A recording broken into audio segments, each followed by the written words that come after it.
यादव और इकरा हसन का मालेगांव दौरा ये पहले से ही डिक्लेयर था, मगर पूरा शेड्यूल नहीं मिला था। आज जो है उनका शेड्यूल मिल गया है। 18 अक्टूबर को अखिलेश यादव और इकरा हसन आ रहे हैं। शाम में 6 बजे से 9:30 बजे तक अजीज कल्लू स्टेडियम में एक जलसा होगा और उससे पहले भी कुछ प्रोग्राम बनाए जाएंगे। हम ये बात मानते हैं कि इंडिया अलायंस में समाजवादी पार्टी वाहिद पार्टी रही जिसने मोदी का रथ रोकने का काम यूपी में किया, और यही वजह है कि आज आप अगर देखेंगे तो बीजेपी, मोदी, अमित शाह, इनकी बॉडी लैंग्वेज बदल चुकी है। 10 साल में इन्होंने जो हिटलर शाही की वो इस मर्तबा सरकार तो ज़रूर बनाए, मगर कमज़ोर सरकार होने की वजह से कहीं ना कहीं उनको बिल पास करने में भी तकलीफ़ हो रही है। और जिस तरीके से वो धांधली कर लिया करते थे वैसी धांधली फ़िलहाल नहीं नज़र आती। और इस काम को अगर किसी ने रोका है तो अखिलेश यादव और समाजवादी पार्टी ने रोका है।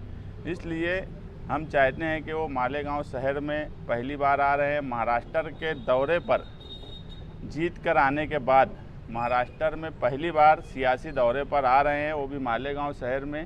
ये हमारे शहर के लिए भी बड़ी बात है और हम इस प्रोग्राम में इंडिया अलायंस की तमाम ही पार्टियों को बुलाने वाले हैं कि इंडिया अलायंस की जो पार्टियां हैं, जो जिम्मेदार हैं मालेगांव शहर में, और दूसरी तरफ भी अगर Shobhatai Bachhav member of parliament India alliance से चुन के आई और उनकी जीत में सबसे अहम रोल मालेगांव शहर ने अदा किया, तो उनको भी बुलाएंगे।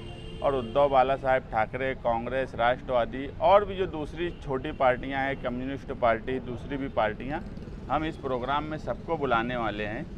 उसकी वजह यही है कि आप देखेंगे तो 10 साल जिस तरीके के मुसलमानों पे बीते हिंदुस्तान में, इंडिया अलायंस को ताकत मिली, समाजवादी ने रोका, तो आज कहीं ना कहीं मुसलमान इस इंडिया अलायंस और समाजवादी से मुतमईन है पूरे हिंदुस्तान में कि ये पार्टी जो है इनके साथ अगर मुसलमान रहेंगे, इन पार्टियों के साथ, तो वो कहीं ना कहीं बीजेपी को रोकने का काम करेंगी, ना कि दूसरी ऐसी पार्टियां जो 10 साल इससे पहले भी थी, मगर वो पार्टियों ने, जैसे एमआईएम ले लो या बीजेपी ले लो, इन पार्टियों ने कभी मुसलमानों के हक में कोई बात हो, ये बात बोल तो दी होंगी, मगर उसके असरात कभी पड़े नहीं। इसलिए अखिलेश यादव का जलसा कामयाब करने के लिए पार्टी के जिम्मेदारान मेहनत करेंगे और मालेगांव शहर उनका शानदार इस्तकबाल करने के लिए 18 अक्टूबर को तैयार रहे।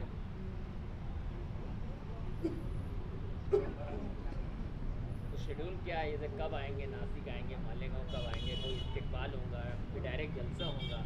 नहीं, अभी हमने जो है एक जलसे का जो प्रोग्राम हम बना लिए है, उनका दिन में ही आने का, यहाँ मालेगांव शहर आ जाएंगे। बाकी का जो प्रोग्राम है वो प्रोग्राम हम लोगों से बातचीत करके तय करेंगे, और कोई प्रोग्राम उससे पहले मुलाकात का या उनके रुकने का इंतज़ाम, ये सब हम लोग तय करेंगे। एक जो मेन जलसा है वो 6 बजे से 9:30 बजे तक ये तय है, बाकी का प्रोग्राम हम तय करेंगे अभी।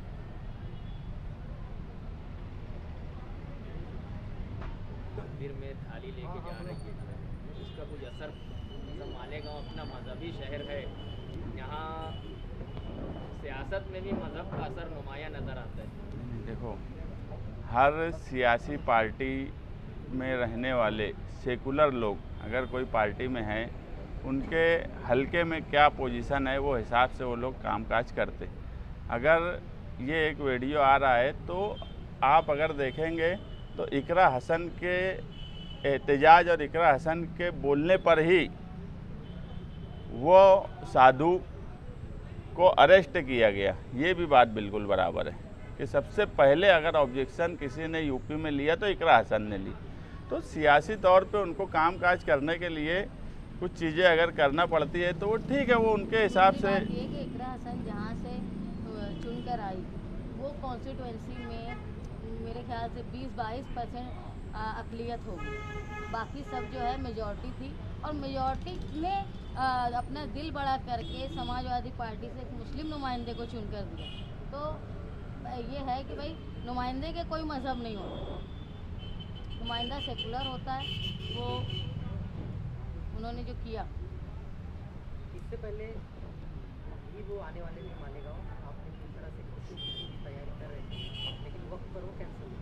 अभी इस तरह का कुछ फेरबदल तो नहीं? अभी देखो 1.5 महीना पहले उनकी 18 अक्टूबर तारीख मिल गई थी, मगर हम लोग यही बात बोले थे कि पिछली बार कहीं ना कहीं 9 अगस्त का प्रोग्राम डिले हुआ और उसकी कुछ वजूहात थी, लेकिन इस मर्तबा नहीं होना चाहिए। तो हम कल धुलिया भी गए थे अबू आसिम आज़मी साहब को यही बोलने कि पूरा फाइनल शेड्यूल मिल जाएगा तो ही हम जलसे का और प्रोग्राम का ऐलान करेंगे। तो अभी उनका फाइनल शेड्यूल हुआ है, इसमें कोई चेंजेस होने के जैसे हालात नहीं दिखते।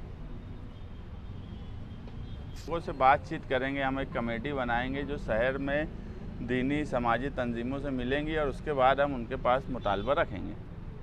भाई ये 6:30 से 9:30 बजे का 6 से 9:30 6 से 9:30 बजे इसमें भीड़ इकट्ठा हो पाएगी? अक्सर लोग 9 बजे के बाद भी जलसा गाँव पहुँचते हैं।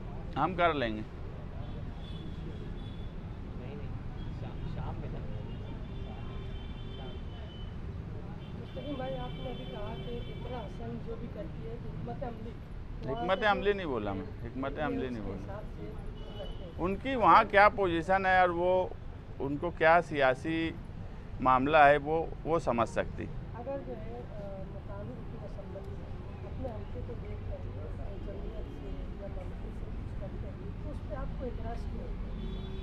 नहीं, क्या एतराज़ हम किस बात पे किए? बहुत सारी बातों पे आप अक्सर जमीयत के ताल्लुक से समाज बोलते हैं। जमीयत के ताल्लुक से हम कभी नहीं बोले। बताओ मुझे एक बात, बताओ क्या? एक मिसाल बताओ कि हम जमीयत के ताल्लुक से बोलें। कई मरतबा में जमीयत के ताल्लुक से है, आपके कई वर्कर भी जो है व्हाट्सएप पर नहीं देखो, व्हाट्सएप वाली बात मैं नहीं करता। व्हाट्सएप पे कौन क्या बोलेगा, कब कौन क्या बोलेगा, ये कोई सियासी पार्टी के लीडर ना समझ सकते ना बोल सकते। पहले ऐसा था कि सोशल मीडिया का दौर नहीं था तो पार्टी का अपना एक तर्जुमान होता था। अब तमाम ही पार्टियों का ऐसा है कि उनके वर्कर और सोशल मीडिया पे सामने से कोई बात होती, उस पर वो कब कौन क्या लिख देंगे, तो उस पर मैं बात नहीं बोलूँगा। ऑफिशियली हम कभी जमीयत के बारे में कोई बात बोले ही नहीं। हाँ, एतराज़ अगर मजलिस के नुमाइंदे पे है तो ये है कि काम काज इस शहर में नहीं किए और एक मंत्री के सामने झुक जाते सिर्फ इस लालच में कि मुझे ये शिवसेना के एक जिम्मेदार कारपोरेटर थे, बाद में वो ओहदे पे भी रहे, वो बोले एक मर्तबा कि आमदार तुमचा आमदार काय आहे, त्यांना टेंडर मॅनेज करून देतो आम्ही, ते गप बसते। मतलब ये कि वो सिर्फ टेंडर मैनेज कर देंगे 4-5 और ठेकेदारी उनको मिल जाए, इसलिए खामोश बैठते। इसलिए हमारा ऑब्जेक्शन है। जो लीडर इतनी डांडगई से ये बोले कि मैं महायुति के साथ रहा 2.5 साल, उसके बाद भी कोई कामकाज नहीं कर सके और फिरका परस्तों के साथ दिया, हम फिरका परस्तों का साथ देने पे हमारा ऑब्जेक्शन है। फिरका परस्त पार्टियों का साथ देने पे ऑब्जेक्शन है, वो तो ऑब्जेक्शन है हमारा और बराबर है। जमीयत का जलसा हुआ जुमा के रोज, जमीयत के जलसे से सियासी पार्टी के लिए वोट मांगी जा रही है, क्या ये मुनासिब है? एक वीडियो वायरल ये तो हर कोई बोलेगा कि ये नामुनासिब बात है। जमीयत के जलसे से अगर जो किया जा रहा है और शहर इसको अच्छी नज़र से नहीं देखता है, क्योंकि लोग जमीयत में फ़ंड इसलिए देते हैं कि वो आवाम की मजलूमों की मदद करे, उनके बैनर वगैरह, इसलिए उसको तो हम ही नहीं हर कोई उसको अच्छी नज़र से नहीं देखता। मुस्तकीम भाई, फिरका परस्ती की आपने बात कही, जिनके वालिद डंके की चोट पर कहते थे कि हमने बाबरी मस्जिद को गिराया, उनके बेटे से जाके आपने मुलाकात की? किनसे? उद्धव ठाकरे से। देखो, हालात मैं हमेशा बोला, हिंदुस्तान के हालात 1947 से पहले का हिंदुस्तान, 1947 के बाद का हिंदुस्तान, बाबरी मस्जिद गिरने से पहले का हिंदुस्तान, बाबरी मस्जिद गिरने के बाद का हिंदुस्तान, उसके बाद 2014 से पहले का हिंदुस्तान और 2014 के बाद का हिंदुस्तान। इसमें कहीं ना कहीं सियासी पार्टी और सब चीज़ों में चेंजेस आए, लोगों के सोचने में भी चेंजेस हुए हैं और आज उद्धव ठाकरे की पार्टी इंडिया अलायंस में है।